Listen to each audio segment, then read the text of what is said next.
Élu à 39 ans, Emmanuel Macron est devenu le plus jeune président de la République française. Dans l'histoire, Louis-Napoléon Bonaparte, désigné en 1848, à l'âge de 40 ans, le talonne. Et sous la Ve République, Valéry Giscard d'Estaing était jusque-là le Benjamin. À 39 ans, le nouveau président devient aussi l'un des plus jeunes chefs d'État au monde. En Europe, parmi les dirigeants de nos plus proches voisins, Royaume-Uni, Espagne, Italie, Allemagne, tous ont 60 ans ou plus. Angela Merkel ferme la marche. Un gap générationnel à la tête de l'État qui surligne incidemment l'écart démographique entre les deux principales puissances de l'Union européenne, avec la France dans le rôle du jeune, l'Allemagne dans celui de la vieille, ce qui est plutôt de bon augure.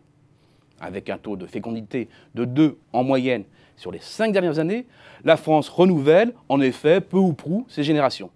Ce n'est pas le cas en Allemagne où le thermomètre reste bloqué à 1,44. Preuve numéro 2, l'avancée de l'âge médian comme marqueur du vieillissement.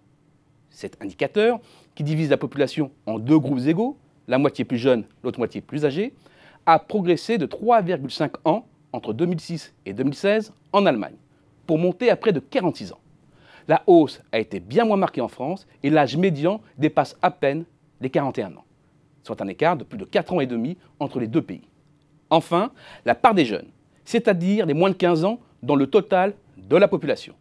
Elle est de 18,5% en France contre 13,2% en Allemagne, soit une différence de 5,3 points.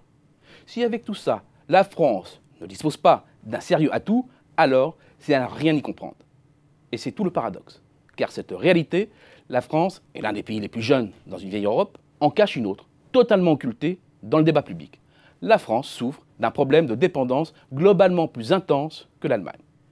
Il y a d'abord l'explosion du nombre de baby-boomers en âge de prendre leur retraite. On compte aujourd'hui à peine 3 cotisants potentiels, soit les personnes en âge de travailler, plus précisément les 20-64 ans, pour un retraité potentiel, c'est-à-dire les personnes âgées de 65 ans ou plus. Aujourd'hui, contre 3,6 il y a à peine 10 ans.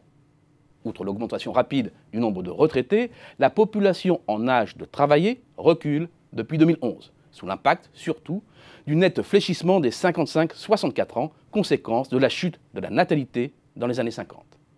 Bien entendu, l'équation des retraites est aussi redoutable à résoudre de l'autre côté du Rhin. Mais force est de constater que le choc est intervenu plus tôt et que l'écart entre les deux pays n'a finalement jamais été aussi faible. Si on regarde les jeunes dépendants maintenant, le problème apparaît en réalité bien plus aigu de ce côté-ci du Rhin. 2,3 personnes en âge de travailler pour un jeune de moins de 20 ans en France, au lieu de 3,3 en Allemagne. Ce qui a bien sûr des répercussions sur les équilibres budgétaires. La politique familiale, de la petite enfance et l'éducation sont des postes plus difficiles à ajuster en France. Au total, on se retrouve donc avec un ratio de dépendance des inactifs potentiels, les moins de 20 ans et les plus de 65 ans, sur la population en âge de les subventionner, plus faible en France. 1,4 contre 1,6 en Allemagne. Pour être très clair, c'est l'Allemagne qui tire actuellement avantage de sa démographie, pas nous. Bien entendu, ce n'est qu'une photo à l'instant T. Et d'après les projections d'Eurostat, dans un peu moins de 40 ans, la France reprendra l'avantage. Emmanuel Macron aura alors 79 ans.